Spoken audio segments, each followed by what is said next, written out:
Hi, everyone. Good morning, and welcome to the Fall Parenting Conference. My name is Amanda Gurko. I'm a family partner at the Harvest Family Success Center, a co-chair for the Parenting Conference, and your host and tech support for today. We have three amazing presentations for you, all focused on overparenting, 7 skills to improve a child's self-esteem, and the effects of social media and technology on youth. A couple of housekeeping items before we begin.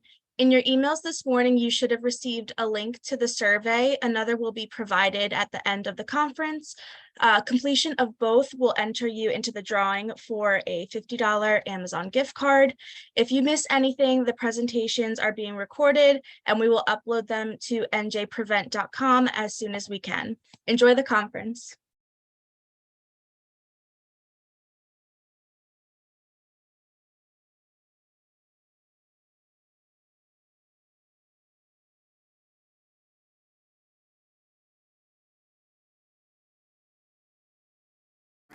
And I'm Dennis Logiudice. We're co-directors of Oceans Family Success Center in Asbury Park. We want to thank you so much for attending our 5th biannual parenting conference, hosted in collaboration with Harvest Family Success Center and our parent organization, Prevention Resources. We have some great presentations today.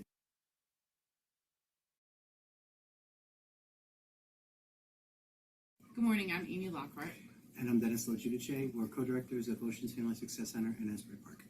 We want to thank you so much for attending our 5th biannual parenting conference, hosted in collaboration with Harvest Family Success Center and our parent organization, Prevention Resources. We have some great presentations today that we feel will greatly benefit our parents and our youth serving professionals. But first, a short presentation from our colleagues at Safe Coalition of Hunterdon County.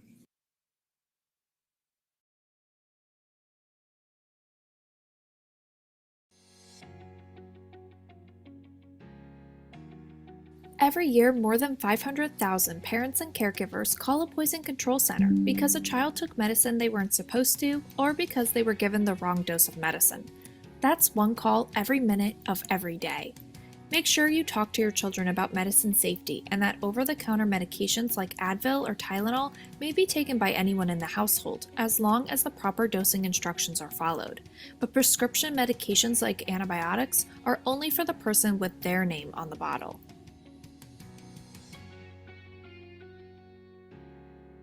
Read the label and know what's in the medicine. Check the active ingredients listed on the label and make sure you don't give your child more than one medicine with the same active ingredients. Follow the dosing directions on the medicine label. Even if you've used the medicine before, sometimes the directions about how much medicine to give can change. Use the dosing device that comes with the medicine. A teaspoon or tablespoon used for cooking won't measure the same as the dosing device. Specialists at poison control centers provide free, confidential, expert medical advice 24 hours a day.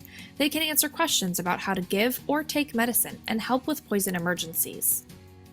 All medicines, both over-the-counter and prescription, eventually expire. For any medicines that are expired or simply not being used anymore, they can be disposed of in an RX drop box. RX Dropbox locations are throughout New Jersey and can be found on our Safe Coalition website. By using safe medicine practices and disposal methods, you can protect your children from medicine misuse. For more information about medicine safety, visit our website.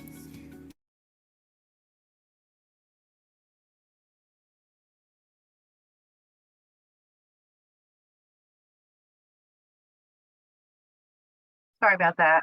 We're going to move on to our first presentation.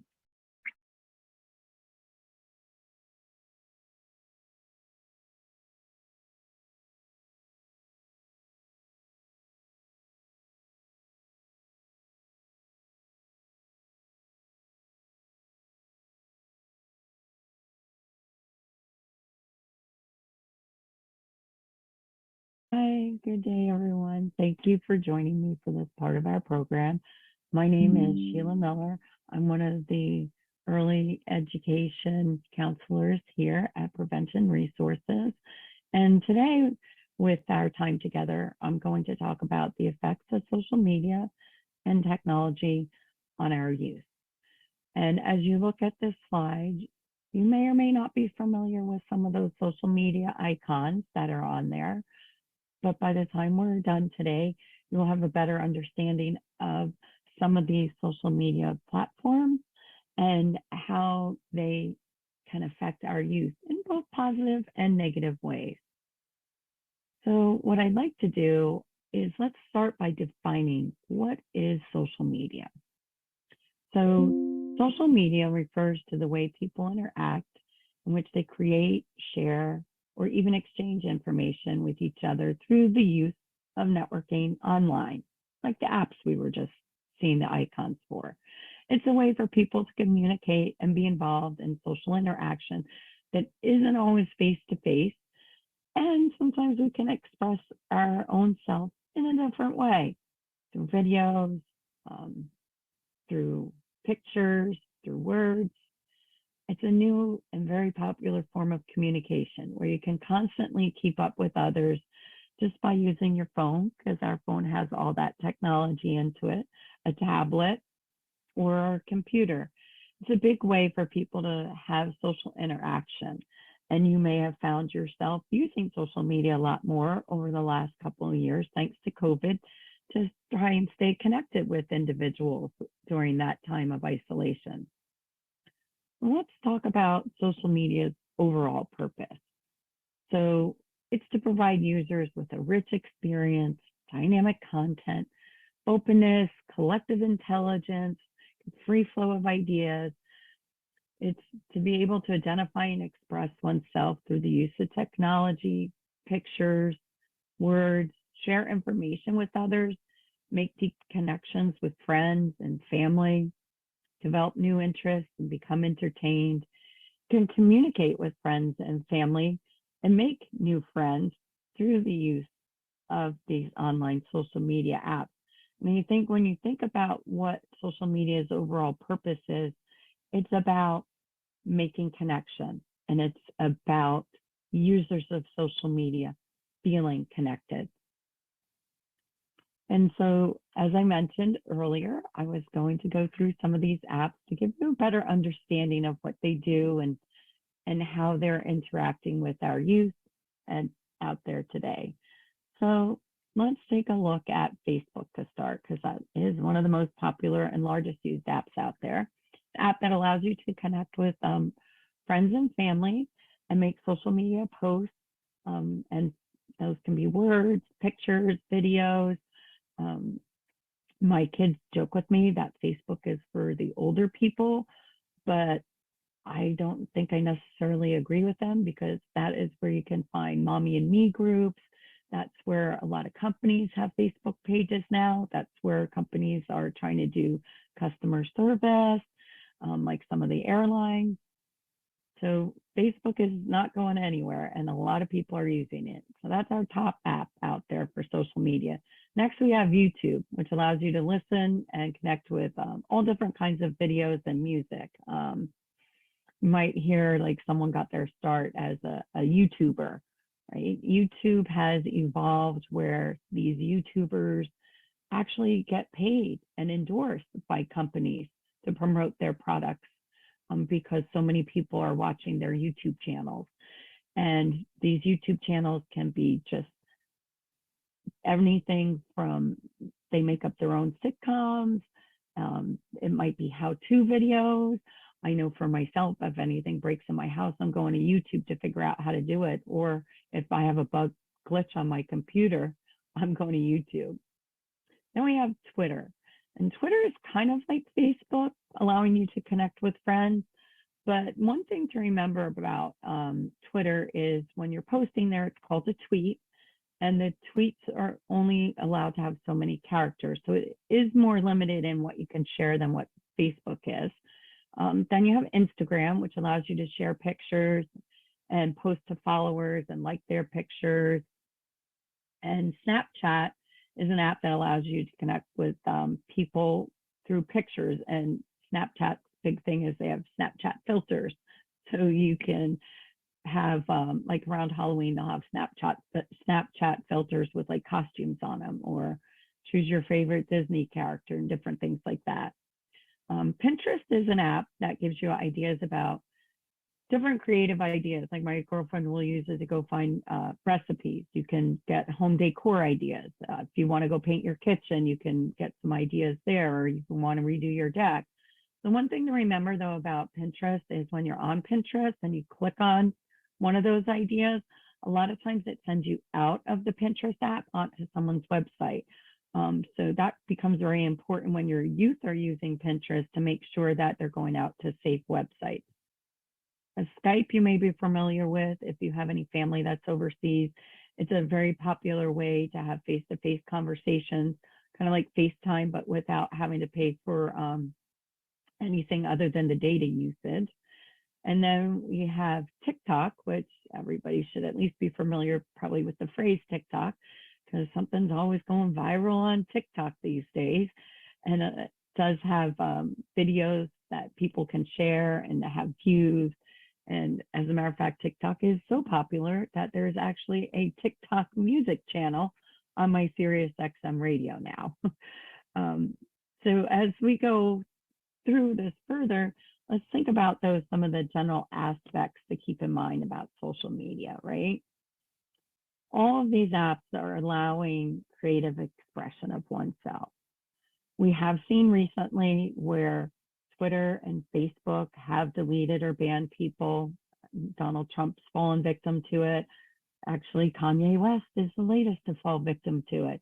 But it's really not the general norm of these platforms to do self-policing. That's up to us as the end consumer, because their goal is to have an easy way to share information with others, let us understand how to learn and respect other people's forms of communication, gives us a way to help build relationships and connect with others at any time and almost from anywhere. And it's an easier way for us to find interest with people that have similar interests to us. You know, if you're in a knitting group here locally in Flemington, you might want to match up with knitting skills with some knitting groups up in Portsmouth, New Hampshire, or somewhere in Maine, or actually even another country. Social media platforms allow you to do that. So let's start talking a little bit more about the positive things that come out of social media and this free expression and connectivity. It's a way to create peer motivation and show that you can express your own feelings and learn from others in a way that helps you see how to express yourself, hopefully in a better way. Find your voice. It's a way of showing others to go out and explore something new by putting yourself out there. It shows positive inspiration by helping others and see that they can follow their dreams and speak up about things that matter to them. And I can think of two very good instances of that on social media. There's been some baseball player and football players that have used social media as their come out platforms to try and normalize it for the rest of society and for our youth. And one of probably the best positives that have come out of social media is the ALS challenge.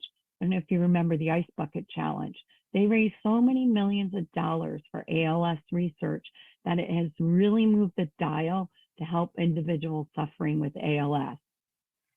And it also allows us to research on our own many programs and promote on social media our own programs, like I said, the Mommy and Me groups, and it allows us to educate ourselves about the world around us.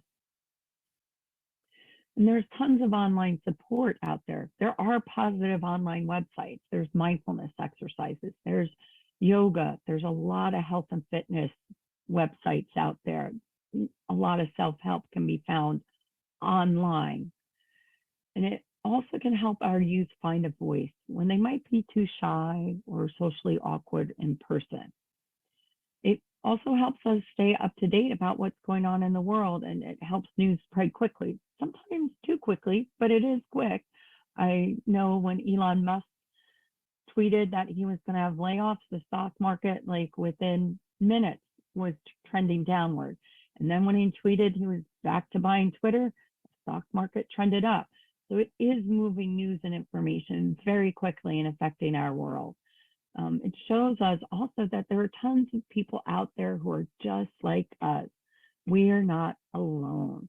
Like when you're on Facebook, every once in a while, there'll be like friend recommendations, people you may know, just trying to broaden your connections and let you know you're not alone. There are a lot of people out there with similar interests. But now we come to the point where we have to talk a little bit about the negative aspects of social media, right? It can't be all positive. Wherever there's a positive, there's a negative. So it's a huge, huge distraction for kids not wanting to do anything else but be online. It disrupts their sleep because they are constantly wanting to be online, and their head is constantly spinning because they're not able to fall asleep at night. They're just trying to watch that one last new YouTube video, or trying to see that one last like that came in on their post earlier. It also exposes them to bullying and peer pressure, and that can have a very negative effect on them. And we're going to talk about some of the numbers about bullying that come out from online use. It can cause isolation in kids by them getting too comfortable about interacting online and not interacting enough offline, in person, with individuals around them. And the research does find that the more time spent on social media, the more likely our youth are to experience mental health symptoms such as depression and anxiety. There actually was a study in 2019 that showed a correlation between teenagers' time online and the likelihood of them to have a depressed mood increase by the amount of time that they spent online.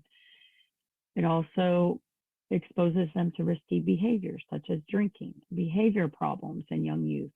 I'm sure you've seen some of those like TikTok challenges that are out there that aren't always the healthiest to follow, like eating Tide Pods. It can give unrealistic views of other people's lives. And then we try and make our lives seem as good as those other people's lives. But in reality, their lives are just as same as ours. There's nothing special and spectacular. You might have heard the term fake book before, because if you go on Facebook, everybody posts all the happy stuff going on in their family and friends' lives. No one's posting the bad stuff. So that's why it can turn out to be fake book. It becomes unrealistic expectation of what family and friends should be. There also can become delays in learning appropriate social skills, and then not knowing how to actually interact in person with other individuals for our youth. And social media really plays a big effect on our youth. And like I had said before, it can cause isolation and feelings of loneliness, because they're getting so used to just interacting with people online. And then when they're interacting with people when they're offline, they're depressed because they're not interacting with their friends that are online.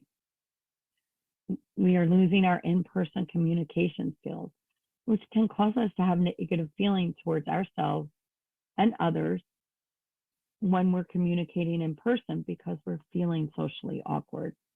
It's taken a huge toll on the youth and mental health, in the sense that most kids are forgetting how to communicate in person. Like, when's the last time you had a kid give you a phone call with an update?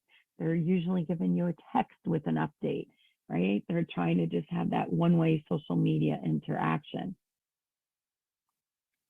And I did say this is a very stark statistic that we have to take a look at. As you can see here on this graph, we talked about Facebook already being the most popular social media platform. And as its use increases, you can see suicides are going up. So each year we are seeing suicide rates increase as social media platforms are taking control of individuals' lives.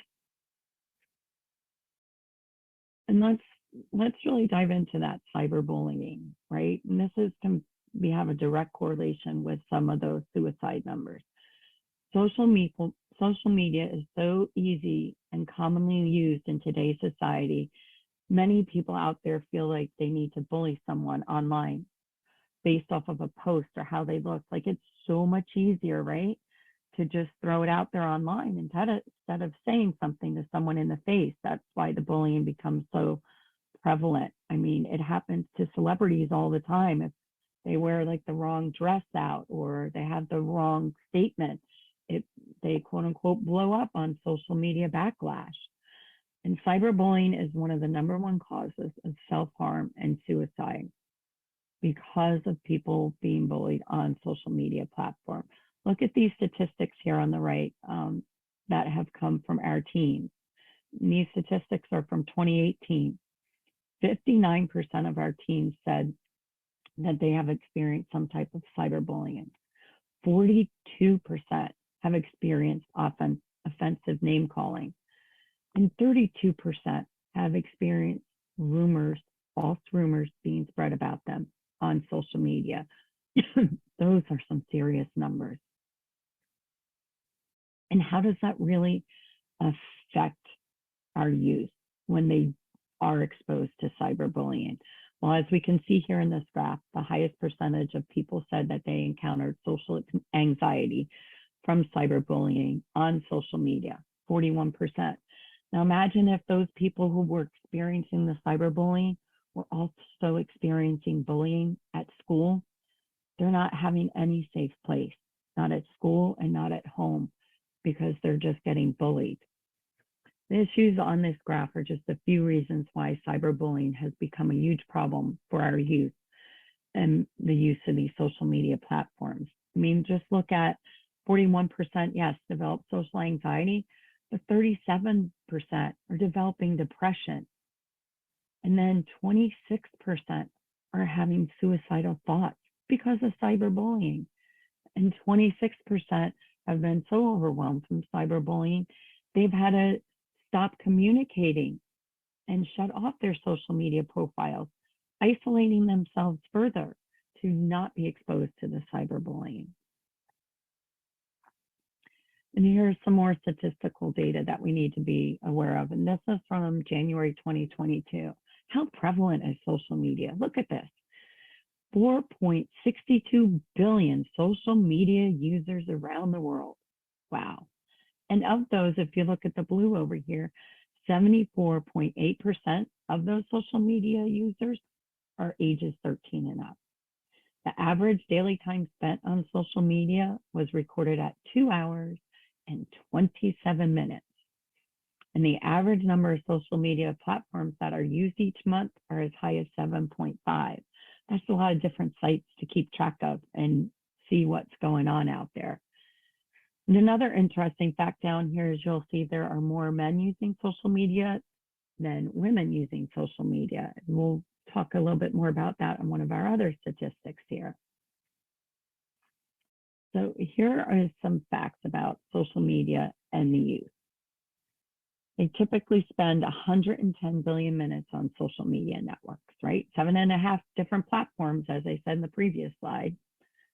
Each person is now spending 142 minutes per day on social networking sites. There are 10 billion devices that are connected to the internet now. 40% of your cell phones can actually be your connection into the internet. Might even be a little higher than that if you add in tablets. YouTube is now the top 2022 teen online site. It's used by 95% of teenagers. If you're not on YouTube, you need to get on YouTube and see what your kids are watching. As I said before, those YouTubers are creative. They're creating like their own little sitcoms and series to have constant followers. And as I said, I would get back to the more men than female.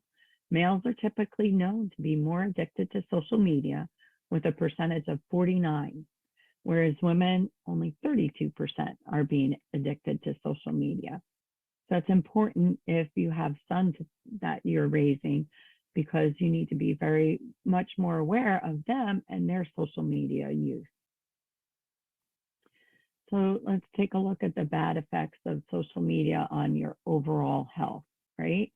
Can modify your appetite, make you feel restless, right? I got to get back and check what's online. Can damage your physical and mental health because you're just worrying about getting online.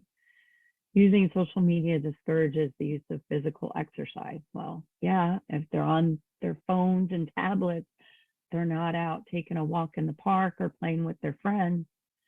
social media becomes very addictive to the point where we don't know when enough is enough and when to get off it.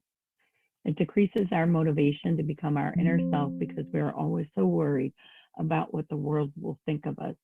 What are my followers going to think when I throw out this real piece of myself or this photo that might not be Photoshop perfect? How to change the amount of time your child spends on social media. So this is where you have to start putting some parameters on what they're up to. Have a restricted time frame of how long your child can be on social media on their phone and what time it should be taken away. Set a timer so that you don't forget to take the cell phone back once they're online. So if they're using it for 20 minutes, set a timer for 20 minutes so you know to go back and get it after 20 minutes. Have parental restrictions on the phone so that your child isn't able to get to sites they shouldn't be on. You can also set up parental controls to have like tablets shut off. Apple will let you shut off the iPad at like 10 o'clock at night so they can't be on there all night instead of sleeping. Create new and unique ideas and different activities outside social media to do with your child. Take them on a fall fest, hayride. Spend time with your kids so that you're creating a support system for them so they don't feel like their only support system is online. You might want to take a picture of the 10 ways for teens to use the internet safely because it might be something you want to share over here on the right-hand side. But here are some tips for you to keep in mind. Make sure you're enabling those parent controls on devices as much as possible so that you are aware and you are restricting your child from going to unsafe websites, as well as restricting maybe the times by shutting it off at night. Check and make sure that the websites they are trying to access are reliable and there's appropriate and behavior on the websites and not bad behavior. Make sure when they are using social media sites, it's appropriate for their age group. Make sure when they use social media sites, they are only accepting people they know. In other words, they don't have 500 followers on TikTok because do they really know 500 people when they're 11 or 12 years old? If someone is not saying something nice, make sure you help your child block that account so that messaging stops. And these are just some great things that you should help your youth remember so they can learn to use social media appropriately. They need to think before they post. Respect what other people are doing online. Ask permission to download the apps and meet with people online. Don't feed cyberbullies. Make sure they come to you so that you can block them.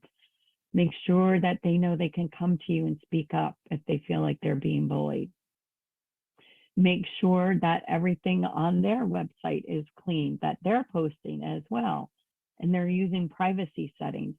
You don't want one of their friends posting something on their page that's reflecting your child when it's really the other person's behavior. Make sure they're keeping you in the loop and make sure that you use your voice to point out the positives of social media so that they can use the positives of social media. Again, like back to the ALS challenge. Conclusion, social media has both very positive and negative effects, just like many other things we have in life. But it's important that you are aware of these negative and positive effects and your child is.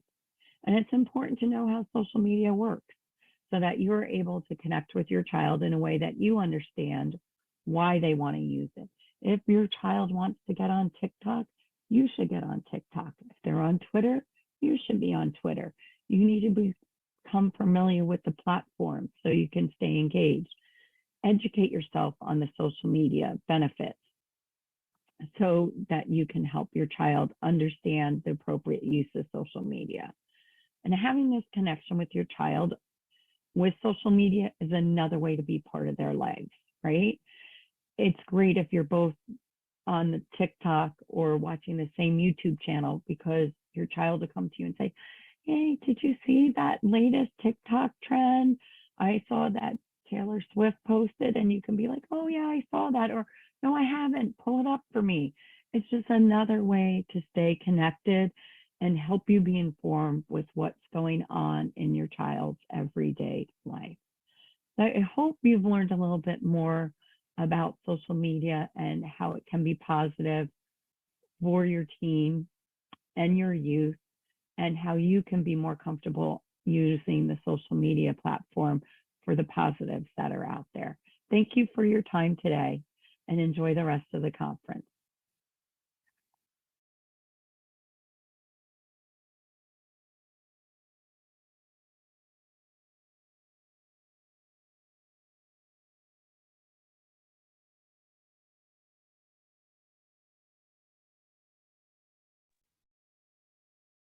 Before we want to move on to the next presentation, we just want to make sure that there aren't any questions for the presenter.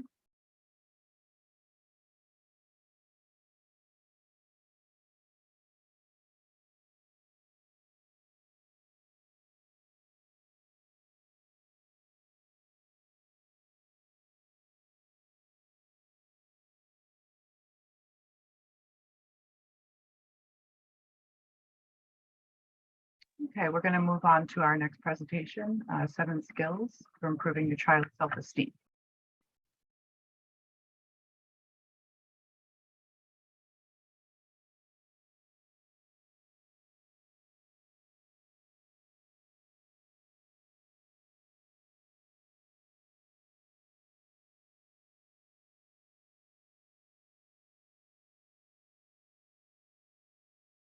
Everybody.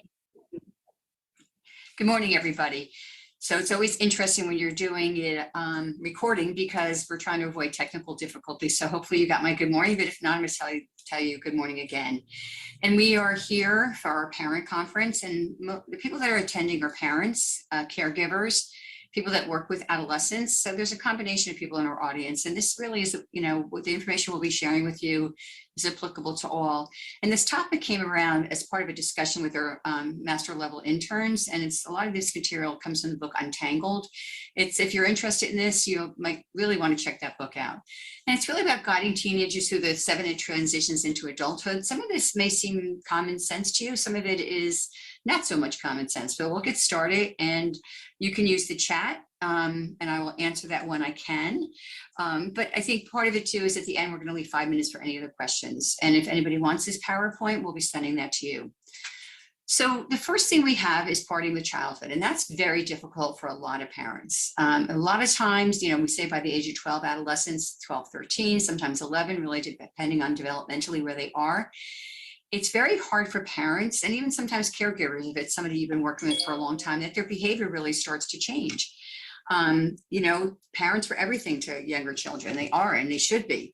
But when we reach adolescence, we start to see a difference in them. They really start to pull away. And that's very difficult for parents. They feel like they're getting rejected. It's not that, it's just a normal stage that our adolescents are going through.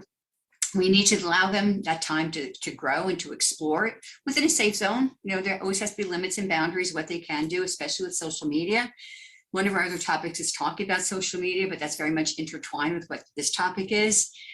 And again, it's okay to keep organized family time. We always say family dinners really do help, but organized family time makes a big difference.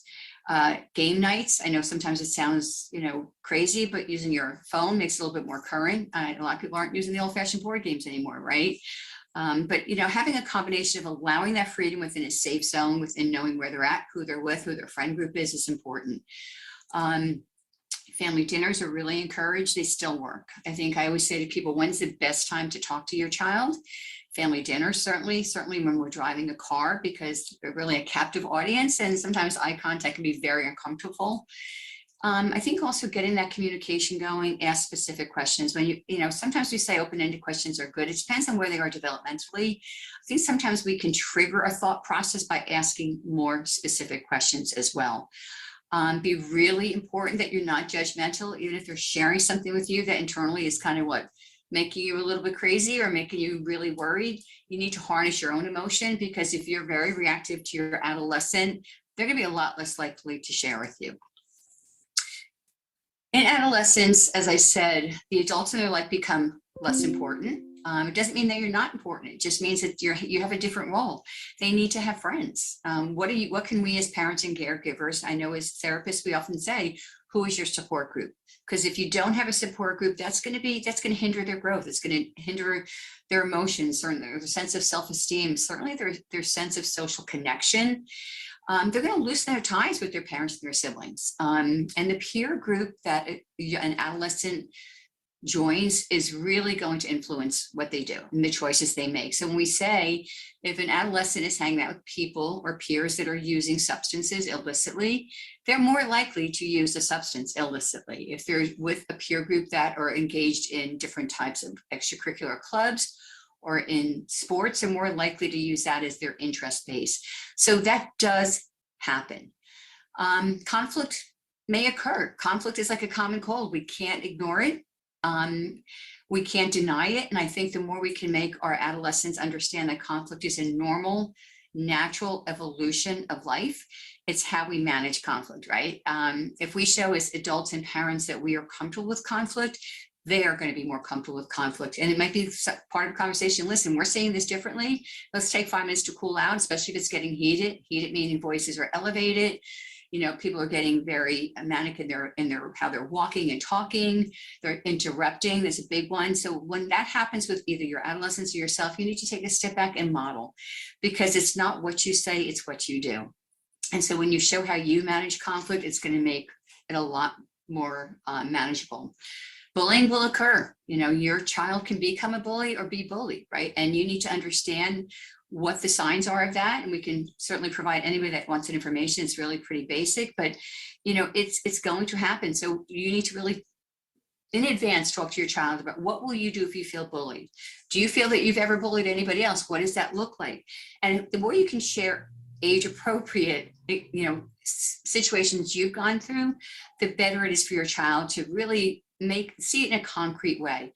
Yeah, one of the questions I get from parents all the time when their child says, adolescent says, you used drugs, didn't you? It's like, we're not talking about me right now. We're talking about you. And it's a different time. We also had a lot less education, where you have a lot more education as well. So letting them know what negative behaviors are and what positive behaviors are will really help them understand. Be concrete at this age. Be very concrete. Harness their emotions. They're hormonally, they're on a roller coaster. And if you can just close your eyes for a moment and think, what was it like for you when you were 11, 12, 13, 14, even into later teens? But that's really the crux of the time when our hormones are raging. So sometimes you see that cute little girl or boy that you were working with, and you were parenting, and they were so loving and stable, and now they don't want to touch you, they don't want to be hugged. They roll their eyes every time you talk. It's okay to set limits on certain things that are disrespectful, but label that. Anytime you're feeling heated as a parent or a caregiver is when you want to take a step back, again, modeling, and say, hey, Sue, Sue's my daughter. When you're rolling your eyes at you and I'm talking, that makes me feel whatever that is, uncomfortable. Using the word angry too often, maybe uncomfortable is a better word, or it hurts. Don't forget, anger is the external face of hurt. Almost every time we're angry, we're usually hurt. It's a lot easier to show anger than it is to show hurt, because when we show hurt, we're vulnerable. So when we talk about harnessing emotions, ask yourself, take a step back in your own brain and say, is my child hurting right now? Or are they really angry? And if they're really angry and that anger gets out of control, and to the point where it can be hurtful or harmful in terms of either words or physical, we need to have very, very clear limits as well. We know that our child's brain is developing. We know that a brain does not stop developing until 21, 23. So especially at that age, now they're starting to feel all types of things. Listen when they come to you to complain. There's always that fine line when we talk in counseling sessions, is she says the same thing over and over and over. A couple of things we can do is say, we've talked about this. This is what we can do. This is what we agreed to. Let's talk about something else. So reinforcing that we've already problem solved that situation as opposed to being on that rat's wheel, we call it.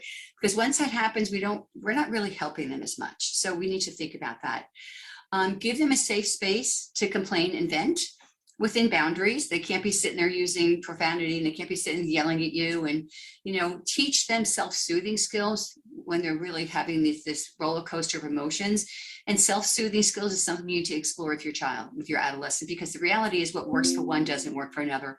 Art therapy may be very helpful for one. Physicality, exercise, running may be very helpful. So you need to explore that with them. Again, be concrete, share with your child, modeling again what worked for you. It's okay to share how you felt when you were at their age and say, I remember when I was 14, they may be rolling their eyes at you. The reality is some of that will get through, maybe not all of it, but some of it. And the one thing I say to parents all the time, keep it simple. Don't lecture. Don't say the same thing over and over. So check your own brain. Am I repeating myself? Have I said this before? Am I monopolizing this conversation? You want to give them the chance to talk. Sometimes our adolescent girls knows what's wrong, but they're confused by the intensity of their emotions. So they just really need to have those coping skills. We talked about that, self-soothing skills, coping skills. So when we give you some examples here, but this is just, a snapshot of what can work. Because I know for me, art therapy doesn't work. I know for me, it's physicality. I think each of us can probably in our own head think about what that is. Sometimes our adolescents need to figure that out. They may hear that, oh, my friend likes to journal. That may not work for them. So again, it's harnessing those emotions, acknowledging the emotions and harnessing them. Contending with adult authority. This is the stage where their teacher's stupid. They don't like their aunt anymore. They think their parents are the dumbest people in the universe. And that's really hard for us as parents because we want to believe that we're going to be the end all and be all. And what I like to say to parents when we're doing counseling with them is there's an end to this tunnel, right? There's a time when they're going to start to look at you differently again. They're going to start to value you again. And again, there's limit setting here. It doesn't mean that they can be disrespectful. It doesn't mean that they can, act in ways that are not acceptable in the world today. So helping them figure that out is a really, really good thing. Around the age of 11, girls, start to develop a better understanding of abstract reasoning. The research shows with boys, it's a little later. They can reflect on their own thoughts and ideas. So asking them, when they come home from school, a lot of times we can tell as parents if they've had a good day or a bad day, right? It's usually, it's reflected in their mannerisms, their withdrawal or their happiness, so we know how to do that. Asking concrete questions. Sometimes when you say, how was your day? Very abstract. It's kind of an open-ended question, good in some scenarios, not so good in others. Tell me about gym class. Tell me about what you did with, name their friends. How was the Key Club? Show that you know their life, that you understand their life, and ask them more specific questions. This goes back to specificity. Got that word out okay, versus open-ended questions. There's also a real need to establish independence. I say this all the time, and it works with adolescents. It's your choice and you're in control.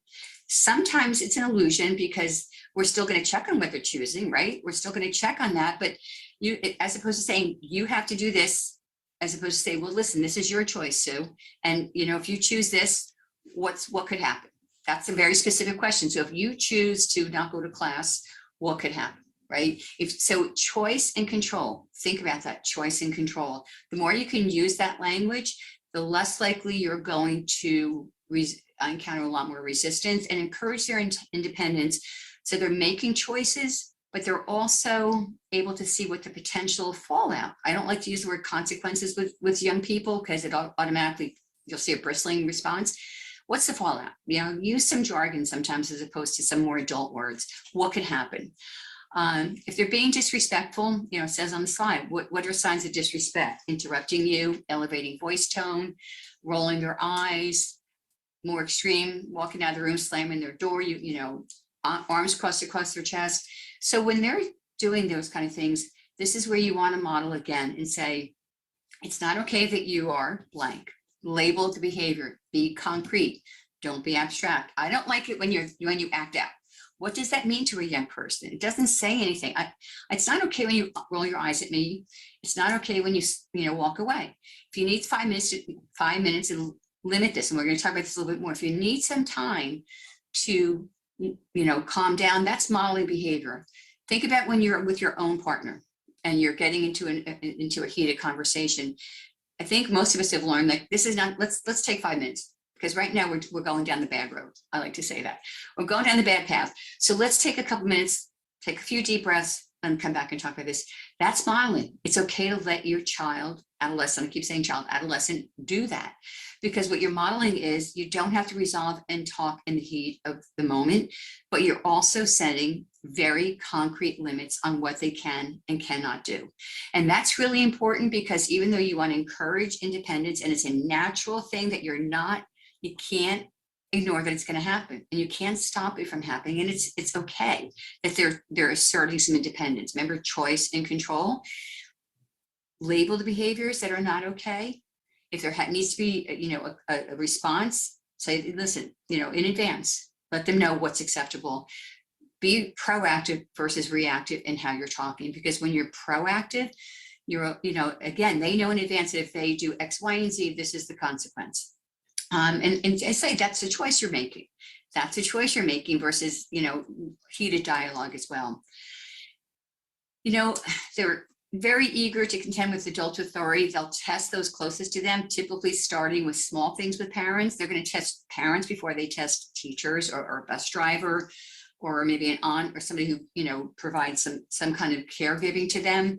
So, again, they're going to test it. So we need to make sure that when they're testing it in our home, that we're setting really clear boundaries. And again, you make a choice. If you choose to do X, this is what's going to happen. So you need to hold them accountable to appropriate behavior. Again, this goes back to modeling. We can talk all we want to our adolescents and even our children about what we expect from them. But if we're not modeling those same behaviors, and I've actually had parents challenge me and say, well, I'm the parent, I'm in charge, I can do what I want. True, you are in charge, right? You're providing safety, hopefully. And you can take that approach. When you take that approach with adolescents, you're more likely to have a much more conflicted relationship. So again, I think as parents, we make a choice. Sometimes we want to take the high road and be in charge and be in control. And I would say this too, as I said it earlier, is before I move on, is parents really have, when our children are young, repetition is encouraged, right? Don't cross the street. How many times do we say that to our children? Put your seatbelt on, look both ways before you cross the street. So many things we say over and over and over. And when that repetition helps young people understand it, and it just becomes intrinsic to them. It becomes second nature. Most young kids, they get in their car, the ones that don't need assistance, automatically the seatbelt goes on, right? They know where to ride your bike. With adolescents, say it once, mean it, and own it. Again, if you're going to write anything down, it's choice and control, and say it once, mean it, own it. So if you do X, it's your choice, then this is what's going to happen. And then you don't follow through on that, it's meaningless. So your word is meaningless if you're not following through. So be really consistent. I think another one is planning for the future. The craving for autonomy and independence. We've talked about that. It kicks in full force through adolescence. I just talked to somebody last night whose adolescent daughter is right at this age. She's 13, and she, dad was saying to me that this is not the person I knew my whole life. And I said, no, and that's normal. If you think back where you were at that point, you were not the same person. That's part of it. I think being very future in their thinking is, where do you want to be as they start to make decisions? Because I think they're thinking about it, whether or not they're sharing it with you or not. They're thinking about it. So sometimes asking a specific question, what do you see yourself next year? Do you think you're going to be in Key Club? Do you think you're going to stay with volleyball? Again, specific questions, see what their interest is. It'll help you understand that maybe that interest in volleyball starting to wane and they're really more into something else. So asking those questions and helping them think about where they want to be. For a lot of parents, as it should be, academics are critically important. It's going to measure their level of ability to get into college or go into a trade school. So, making sure that they're thinking futuristically with their academics is really important as well. Again, having specific questions about that is really important. A lot of times that you'll see a step forward and a step back. It can be very frustrating for young people that they kind of want to think about it. And it's also scary because even though part of independence is separating from parents, that's also their safe zone. in a healthy family relationship. We know that some children, unfortunately, and adolescents are not in healthy family situations. So the premise here is that we're in a healthy situation. So you really, want to make sure that you make 2 steps back and 2 steps forward. Be comfortable with that. Recognize that their brain is churning, their hormones are raging. And even though they're never going to show it to you, or they might, but most times they won't. Sometimes the future is fearful because it's a whole different world. So let them understand that failure is part of life, that we can enjoy success without failure. Share stories of times you failed. Maybe when you got let go of a job, maybe it wasn't anything you did, but they were downsizing, how it felt, or that you tried something and you tried a sport and you really stunk at it. So share some failures that you've had and put them in context of, because I didn't do so well at that. I don't really like the word failure, but it's part of our world, right? Didn't do so well, again, using jargon that's, not too slangy. Like, hey, I really didn't do so well at volleyball. I was really pretty pitiful. Use some humor, appropriate humor. So letting them understand that there's going to be disappointment, there's going to be failure. Telling them that is okay, but sharing real life stories of what you or somebody they admire has gone through, maybe an aunt, maybe another sibling, or maybe a cousin. So, and I think using that is very, very helpful as well. Encouraging positive traits can really counteract this challenging time. This goes back to helping them find what their skills are. Unfortunately, sometimes we as parents, and hopefully I haven't done, I think most of us might have at one point or another, we want our parents to go, we as parents want something for our children or adolescents. We want them to go to college. Well, college is not for everybody. Maybe they're really good with their hands and they want the trades, or maybe they don't want to go to college. But the question is, okay, you choose not to go to college. That's a choice. So where do you see yourself? And do you want to live independently? Do you want to live in New York City? Do you want to live in a place that's got a high cost of living? So helping them to understand and make decisions based upon what the real world is really helpful. Just checking my time here. There's a fine line between reassuring your child that they're special and encouraging positive traits, because I know there's a lot of literature on this about, going overboard with that. Yes, all our children are special. I think all children are special, right? They're our future. But again, being real with that and kind of tempering that with some messaging that, yes, you got some really special traits. I think we all do as humans. And that's what I try to do, is that we as humans, we all do. Mine might look very different than yours, but each person is unique. And, what's special for me may look differently with you. So even though we want to encourage that, we don't want to use that as a be all and an end all to making our adolescent feel good, because that won't work. They're going to see through that. The one that everybody hates, entering the romantic world. So we like to think that our children will never be sexually active, and our adolescents, again, hormones are raging. They're experiencing emotions they've never experienced. We want to make sure that we have, quote, that talk with them.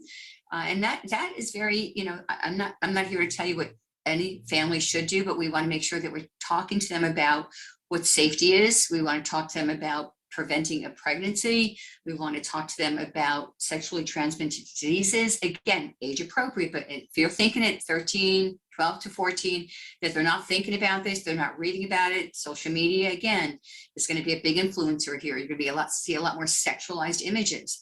When your child starts to dress in a more sexualized way, you need to be prepared for that. What are you going to allow? What aren't you going to allow?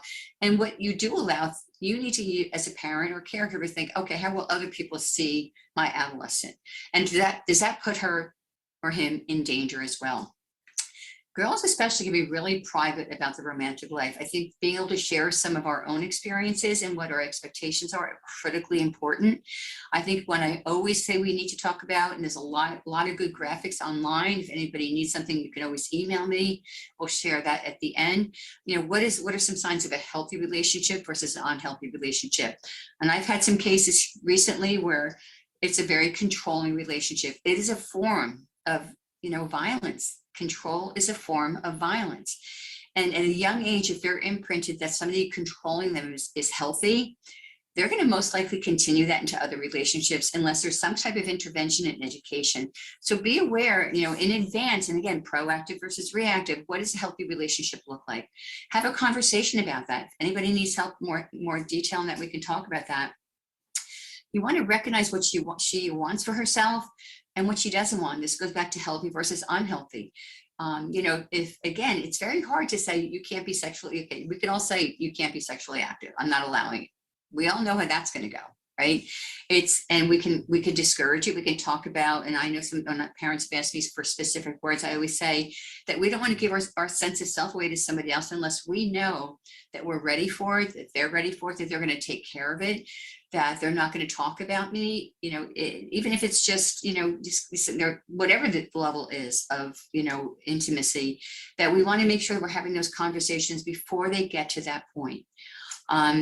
Girls are bombarded with opinions and messaging. We've talked about that. I think something we didn't have is that social media influence. And I know every time I go on Instagram or, some of the TikToks I've seen, it's so highly and overly sexualized, and the messaging is you have to look a certain way. So this goes back to a former slide, encouraging individuality. How do you, when you see yourself, what makes you happy about yourself?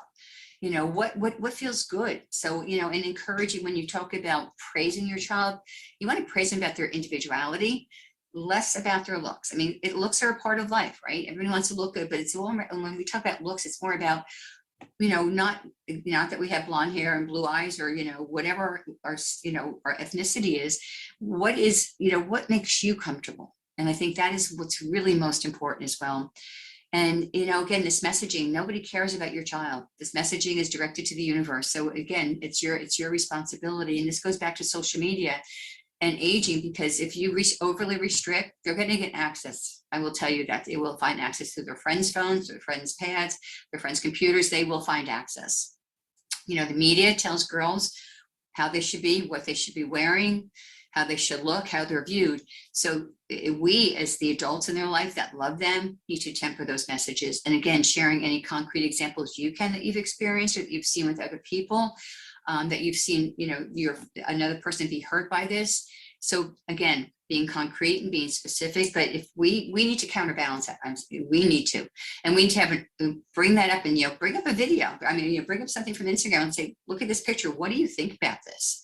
And that's, and see where that goes. So again, be specific, right? Don't just say, what do you think about the media? As opposed to picking a picture that's really maybe overly sexualized. What does it say about this person? What do you think, where do you think this person's at?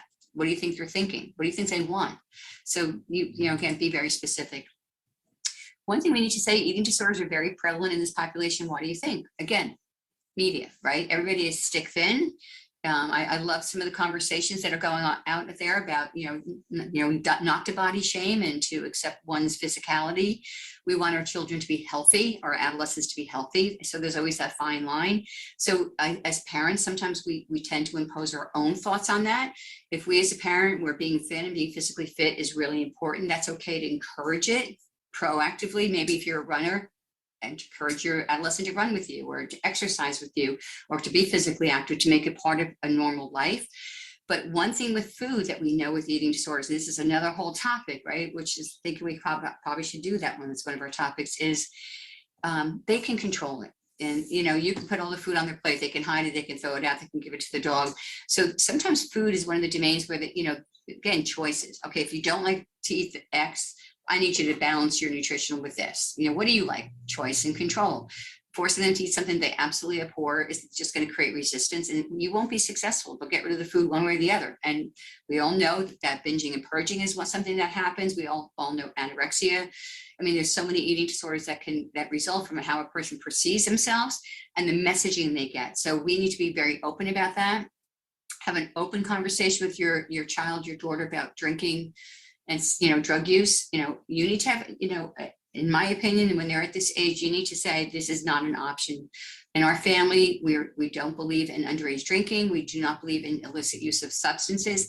Break that down. What does that mean? That if somebody says they're going to give you one of their Xanax to make you feel better, that's not okay. Make them know in advance that they choose to engage in behaviors that are really harmful to their developing brain. Link it to their brain. There's so many really good articles out there that really put it in layman's terms about how it impacts the brain.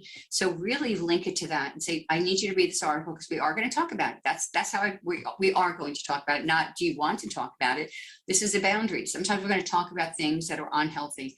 Eating disorders, again, so much of that stems from a control issue, controlling your own body, and also that messaging. You know, you want to make them feel safe and comfortable to discuss challenging topics. If you wait for them to bring it to you, some adolescents will, most won't. Most are going to look for you for guidance. Even if they tell you they hate you and they don't want to hear from you, the reality is they still do value you. They're just not showing it as much as they used to when they were a younger child. You know, again, admire the smart choices your daughter makes, offer support when she struggles. So sometimes when we make choices, they're not always going to be easy. So sometimes we have to just let that go and address that not everything's going to be easy. So we're coming up on the last slide. I think we're just about out of time, so it's perfect. So raising a young woman will be one of the most vexing and challenging things you do. And you know, some of this is specific to women. It's also very true, I mean, to young girls, but it's also true to, a lot of this is also true with young men. We know that some things are a little bit different. We know, you know, discovering one's sexuality is very universal with boys and girls. We know that eating disorders affects both boys and girls, but higher preponderance with young people. So really, again, ending with this, encourage their growth, let go within a safe zone. Sometimes you're going to let go, but have eyes in the back of your head. You're still going to be knowing what they're doing, checking what they're doing. It's still okay to know where they're going, who their friends are. But, you know, you want to encourage some level of autonomy. And that is much harder for parents than it is for our adolescents. So I hope you enjoyed this. I look forward to answering any questions you might have. And I will also be available via email. So thank you so much. Bye now.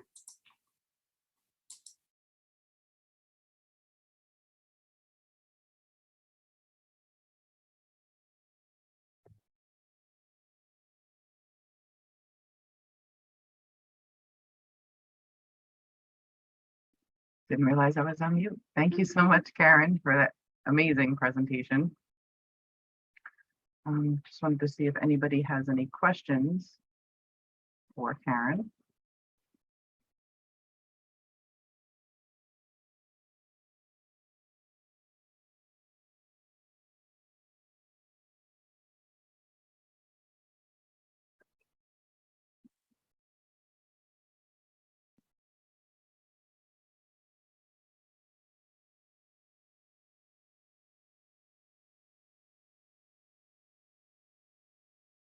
And all of these, again, will be available on the NJ Prevent website, correct, Amanda? Okay, so if everybody is set, we'll move on to the next topic. Okay.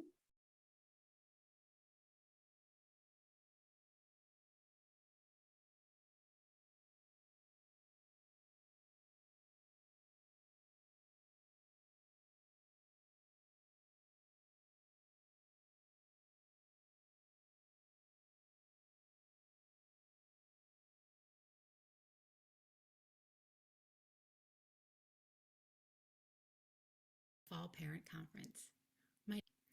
Hello, welcome to our Fall Parent Conference. My name is Stephanie Powley. Today, I would like to share some information about overparenting and hopefully answer the question, are you overparenting? To help answer this question, we're going to discuss a few areas of focus. First, what is it and how did we get there? We'll take a look at some trends and contributing factors. We'll identify 4 types and the effects of these 4 types. We'll take a look at what are the signs, and we'll also offer some ways to stop. And we'll wrap it up with some helpful resources at the end. So first, what is overparenting? So if you Google it or look it up in the dictionary, it'll look something like this. Excessive involvement in the day-to-day life of one's child or children, typically in the desire to shield them from the difficult situations or help them succeed. It is micromanaging your child's life. You're involved in every aspect of their daily life. Some of you may have heard of the term helicopter parenting. This was a phrase coined back in the 1990s by child developer and researchers Foster Cline and Jim Fay. This is when a parent hovers over and then rescues their child whenever trouble may arise, or seems like trouble may arise. So, what led to overparenting? We all may remember or be aware of a time when parents were rather uninvolved in childhood activities. I'll share a personal story regarding my academic life. My parents were not very involved in this. They did have an overall picture of what my grades were, but they never knew when my next test was, or if I had homework that night, or when those college applications were actually due. And now this wasn't the case when I raised my own children. There have been some cultural shifts, and these began back in the 1980s, was the thought that children aren't doing enough schoolwork. The Nation at Risk report, published in 1983 by the Reagan administration and the National Commission for Education Excellence, commented on the state of our education system, and the narrative was that we were failing. We were not completing globally, and our education standards were declining. This, combined with the concept of race to the top, an achievement culture that emphasizes academics and athletic success over all else. That idea of being first or best, always in constant competition with ourselves and others. And then stressful environments. Everyday life can be stressful. There are many external influences creating a lot of tension and pressure. Parental peer pressure. That need to be liked by other parents, or that constant comparison to other parents and how they are doing and how they are parenting. And then personal anxiety about our children's safety and success. The introduction to the GPS apps in Life 360, where we can monitor locations at all times, as well as those school academic portals where we can log on and see what our kids got on the last test or what's coming up next week. All of these contributed to what is headed towards overparenting. So what are some key contributors and trends impacting overparenting? Well, first was the deterioration of a sense of trust. The General Social Survey, the GGS, is a study that collects data and monitors societal changes, attitudes, and behaviors. And it was noted that trust amongst people dropped from 46% in 1972 to 32% in 2012. And that's a pretty significant drop. And within this drop, there was a 25% decrease in the Gen X generation and a 19% decrease in the millenniums. Now, these two generations, this is our future, in our current young parents. There was an introduction to technology that increased electronic usage. Instead of playing outside, it decreased the in-person communication and creativity. And then the GPS tracking devices that we mentioned earlier, the constant location monitoring. And with this introduction of technology came constant connectiveness, that we are increased connectivity to news and social media. We're inundated with news feeds constantly notifying us on our screens, and then now all those social media influences. It's hard to walk away from that computer or put that phone down. And then that cultural shift in their parenting expectations. Today, parents are encouraged to be more involved in our children and in control of their education, their well-being, and their future. And I would be remiss if I didn't also include the recent impacts of the COVID-19 pandemic. This increased our concern for the overall health and well-being of our children. So we can take overparenting and break it down into 4 different types. The first of these is the overprotective parent, the parent that protects their children from harm out of love and responsibility, that creating of that constant safety net, that bubble per se. Secondly, is over-controlling, the well-intended parent who over-assists children with their daily life tasks. This is helping them with their school homework, or even simple tasks like gathering and packing their backpacks for school every day. And then third, we have the over-permissive parent. This is few restrictions and demands. It's very little rules in the home, combined with limited structure and discipline. It's no consequences or consistency. It is the parent that is more like a friend than a parent, that desire to be liked.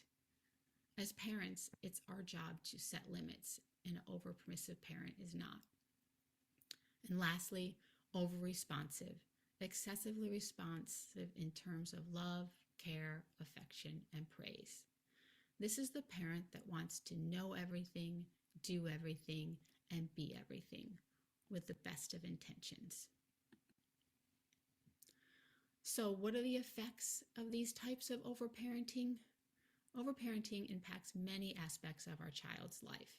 I'm just going to highlight a few of those that I thought were most pressing.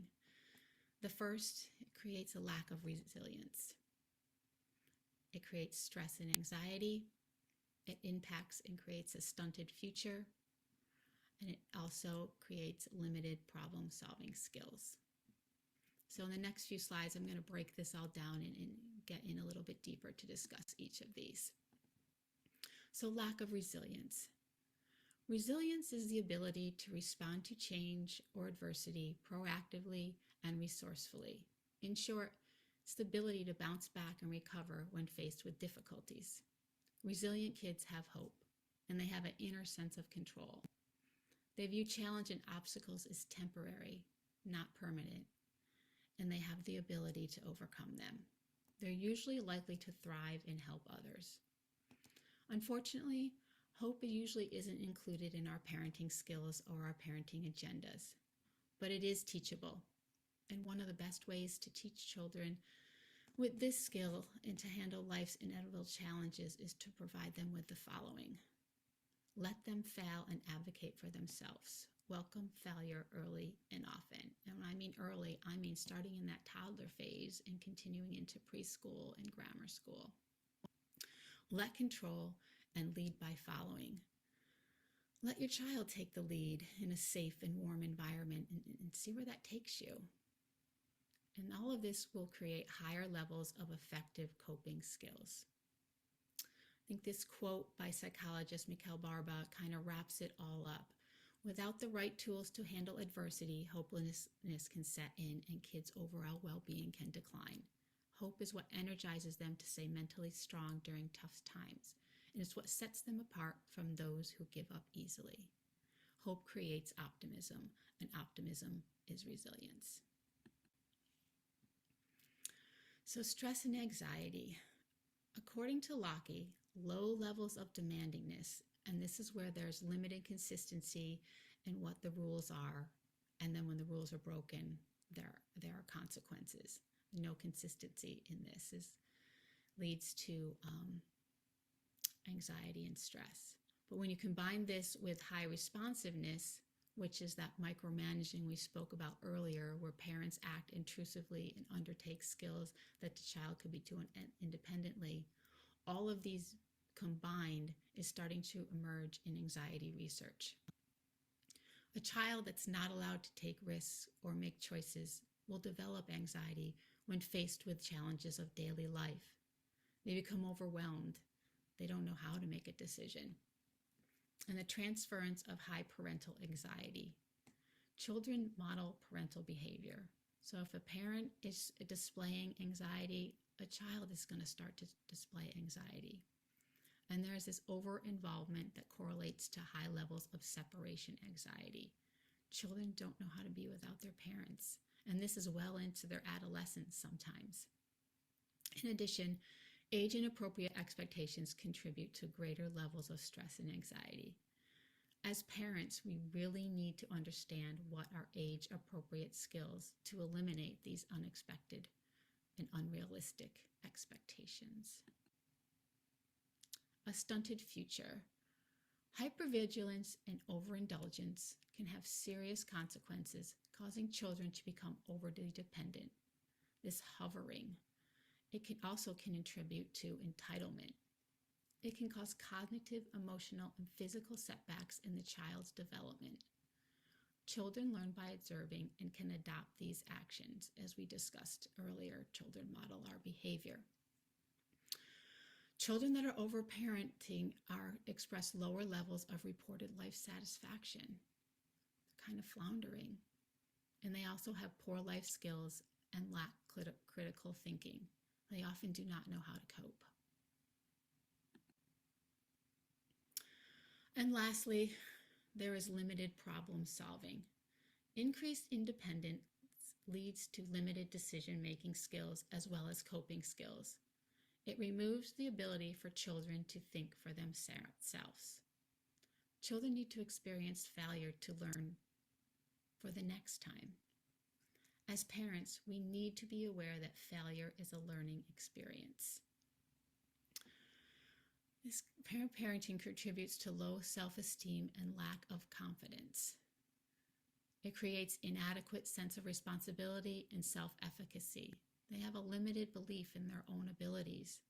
They struggle with confidence in their ability to exert control over their own motivations, their behaviors, and their social environment. So, how to know if you're overparenting? Are you over-responsive, over-controlling, overprotective, or overly permissive? These are some descriptions of the characteristics of parents that may fall into these categories. First, are you trying to make your child happy all the time? Do you have this desire to create a perfect world, one in which your child never has to face struggles, inconvenience, discomfort, or disappointment?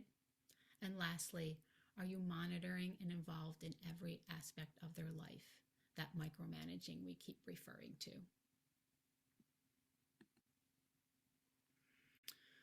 So now that we've gotten a little idea of what some characteristics may look like, let's dig a little bit deeper and identify some indicators that you may be overparenting. I'm just going to kind of go down the list and briefly touch on some of the indicators. First, do you experience like frequent power struggles, that constant battle of wills with neither party backing down? Are you being picky or demanding, even over the smallest of things? Micromanaging, assuring there's a best way or a right way. When your child comes to you with something, do you show them another way to do it or a better way to do it? You struggle letting your child fail, that important learning experience of failure. Do you worry constantly? Are you not treating your child as competent and smart? Do you control how others treat your child? Do you get involved in their peer relationships? Are you arguing with others about the rules? It's important to know that we learn from different rules and we learn in different environments. And then those age-appropriate expectations that we discussed. Are you setting expectations that are too high as well as possibly too low? And then overindulgence. Are you meeting your child's every want and every need at all times? Now that we've described what overparenting looks like and its effects, I'm going to share some tips on how to incorporate some of these changes into your daily life.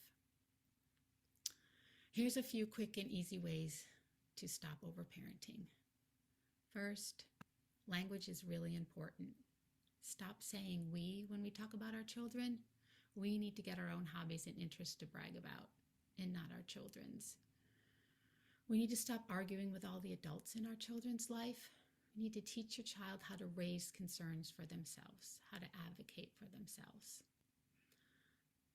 Lastly, stop doing your child's homework. It sends the message that they aren't able to do it. These are some more long-term and ongoing tips for overparenting and future actions you can take to address your overparenting.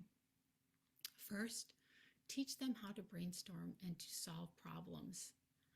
Use the acronym STAND. Slow down so you can think. Tell what your problem is. Ask the question, what else can I do? Name some solutions. Name everything that you could do to solve it without judgment, brainstorming per se. And then lastly, the D, decide the best choice and do it. You need to consistently celebrate small gains. Redefine success as a gain. And by this, I mean, like, for example, last time you got an 80 on the exam. Well, this time you got an 84. Celebrate that small gain. It boosts hope. Share hopeful stories with our children. Hopeful kids hear hopeful stories. We all know those warm stories and that we see in the news. Seek those out and share those with your children. Boost assertiveness. Teach them to advocate for themselves, and I can't stress this enough, that advocating for themselves. Create a team of teachers, counselors, coaches, neighborhood friends, extended family. Help them build a support network. Raising concerns on their own teaches independence. Embrace service, the power to effect change. Showing your children that they can make a difference builds self-efficacy. Facilitate. Bring out what's inside of your child. Provide this warm, safe environment. Be the role models that we discussed earlier and inspire them with your actions. Do not control. Give up control to aid in teaching problem solving. It leads to confidence.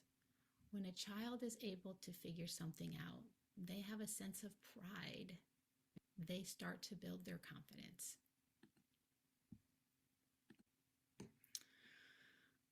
So if you feel as though you're falling into that overparenting role, here's a few additional resources you can use to help you move away from overparenting. There are a number of great books. How to Raise an Adult by Julie Lythcott-Haynes, The Gift of Failure by Jennifer Leahy, and The Bonsai Child by Judith Lockey. Lockey has also published many studies on overparenting and its effects. And in addition, Let It Grow. Let It Grow is a New York-based nonprofit organization dedicated to developing childhood independence with the mission to help raise resilient, resourceful, and independent children. They provide many services such as thought leadership, school programs, research, webinars, blogs, advocacy. If you get a chance, check their website out. It provides extensive information on how to help kids grow with independence. I hope I provided you with an overall understanding of what exactly is overparenting. I appreciate your time and thanks for listening.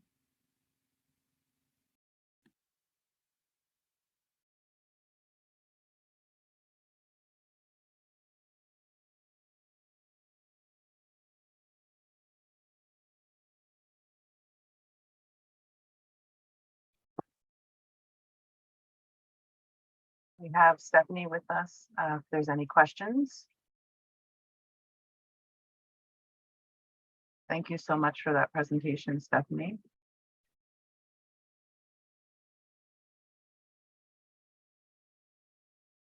You're welcome. Thanks.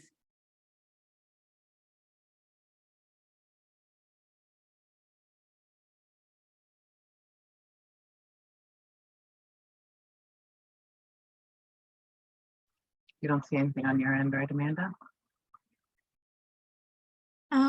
It looks like Pam asked a question about the quote about hope and resilience. And then she put Michael or Michelle B with a question mark.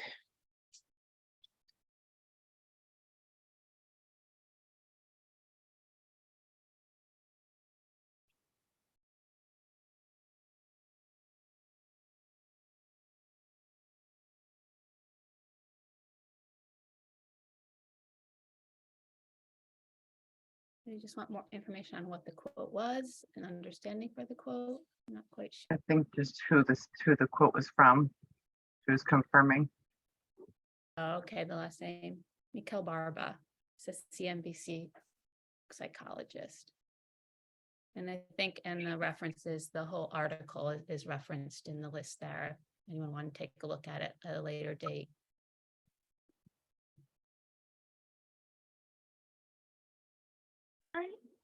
Is that all the questions that we have?